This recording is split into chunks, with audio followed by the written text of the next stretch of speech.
வையகம் வாழ்க வளமுடன். குரு வாழ்க, குருவே துணை. சிந்தனையை உடல்நலத்தை சீரமைத்து உய்வித்த குருவே வாழ்க. அனைவருக்கும் வணக்கம், வாழ்க வளமுடன். இன்னைக்கு நாம இறைவன் ஒருவனே அதை பத்தி தான் பார்க்க போறோம்.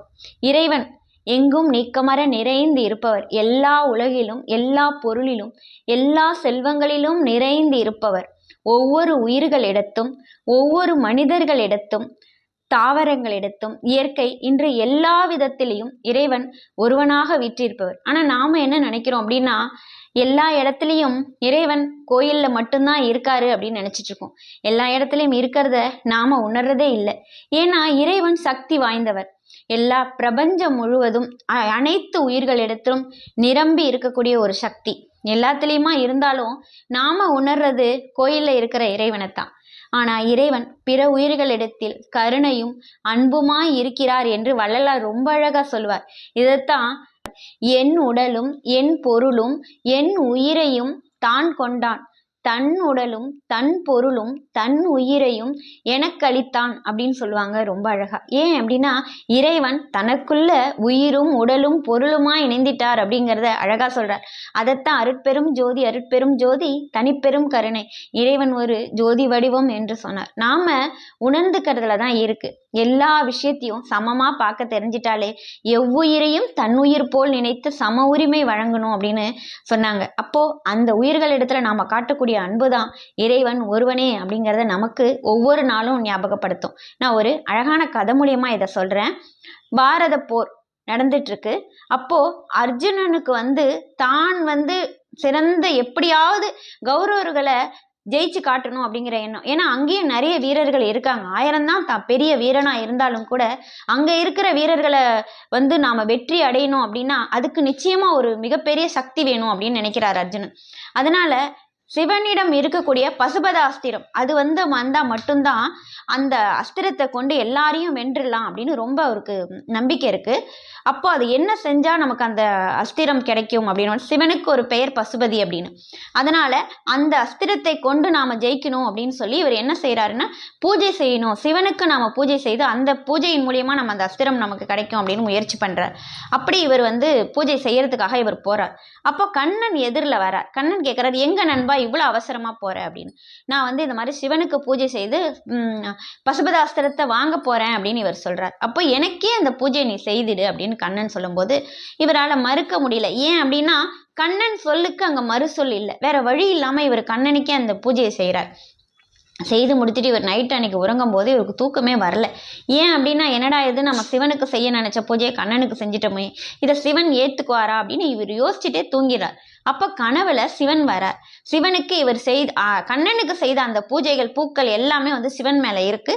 அந்த பசுபத அஸ்திரத்தை சிவன் அர்ஜுனன் கையில கொடுக்குற மாதிரி இவருக்கு கனவு வருது. திடுதிப்புன்னு எழுந்து முடிச்சு பார்த்தா அந்த இடத்துல அந்த பசுபதாஸ்திரம் இருக்கு பக்கத்திலேயே. அப்பதான் அவருக்கு புரியுது, ஹரியும் சிவனும் ஒண்ணு அப்படின்னு. அதாவது கிருஷ்ணனும் சிவனும் ஒண்ணுதான், அப்ப நாம செய்த பூஜையும் ஒண்ணுதான் அப்படிங்கறது அவருக்கு அப்பதான் புரியுது.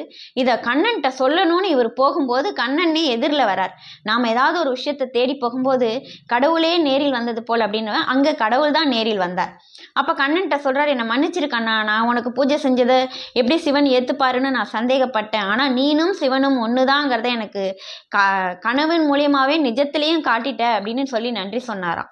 இதுதான் இறைவன் எல்லார் வடிவிலும் எல்லாத்திலும் பிற உயிர்களிடத்தில் நாம் காட்டக்கூடிய அன்பிலும் நட்பிலும் இருப்பார். நாம உணர்ந்துகிறது தான் இருக்கு அந்த வாழ்க்கை.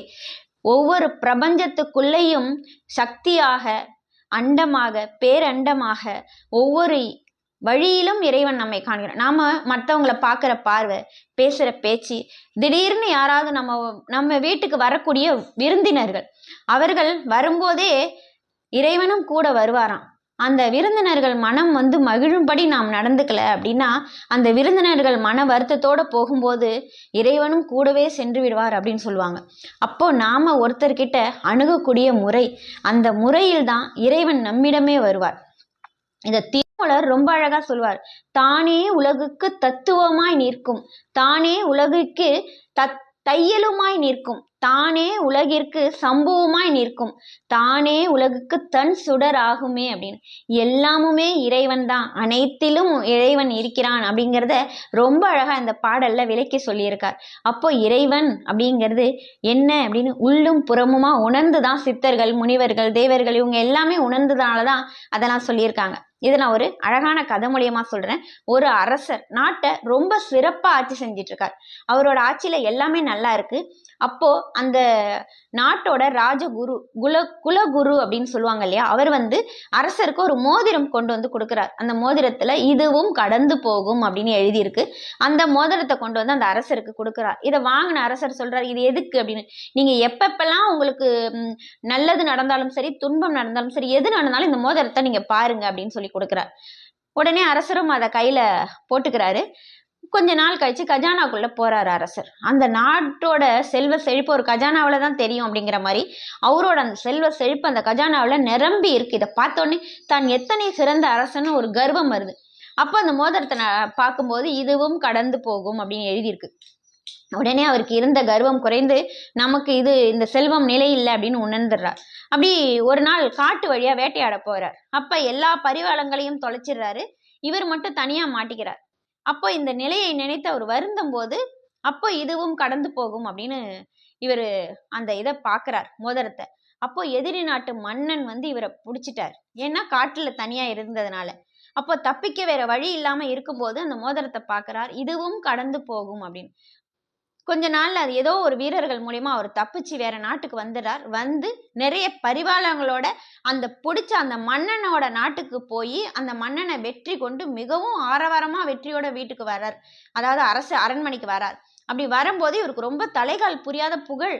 ஏன்னா நம்ம ஜெயிச்சிட்டோம், ஒரு அரசரை ஜெயிச்சிட்டோம், தன்னை தோற்கடித்தவனே தான் தோற்கடித்துட்டோம் அப்படின்னு. அப்ப அந்த மோதிரத்தை அவர் பார்க்கிறார். அது கண்ணுல படுது. அப்போ இதுவும் கடந்து போகும் அப்படின்னு தோணும் போது ஆஹா நம்ம செய்தது தவறு அப்படின்னு தோணுது இவருக்கு. இப்படியே போயிட்டு இருந்து நல்ல ஆட்சி சிறப்பா இருக்கும் போது மரண தருவாய் வருது அவருக்கு. அப்போ நம்ம நினைக்கிறார், இந்த வாழ்வு என்பது நிலையானது இல்ல, நம்ம எந்த நேரத்துல நமக்கு மரணம் சூழும் அப்படின்னு நினைக்கும் போது அந்த மோதிரம் கண்ணுல படுது. இதுவும் கடந்து போகும் அப்படின்னு. மரணம் இல்லா பெருவாழ்வு அப்படின்னா அதாவது அவர் இறந்து போனதுக்கு அப்புறம் வாழக்கூடிய அவருடைய ஆட்சியினோட புகழ், அந்த சொற்கள் இதெல்லாம் தான் இது மூலியமா தான் வாழ்வோம் அப்படின்ற எண்ணம் அவர் மனதுல வருது. அப்போ இதுவும் கடந்து போகும். நமக்கு இப்ப வரக்கூடிய துன்பங்கள் எல்லாமே கடந்து போகும் அப்படின்னு நினைச்சுதான் ஒவ்வொருத்தரும் நம்ம வாழ்க்கையை கடந்து போகணும்.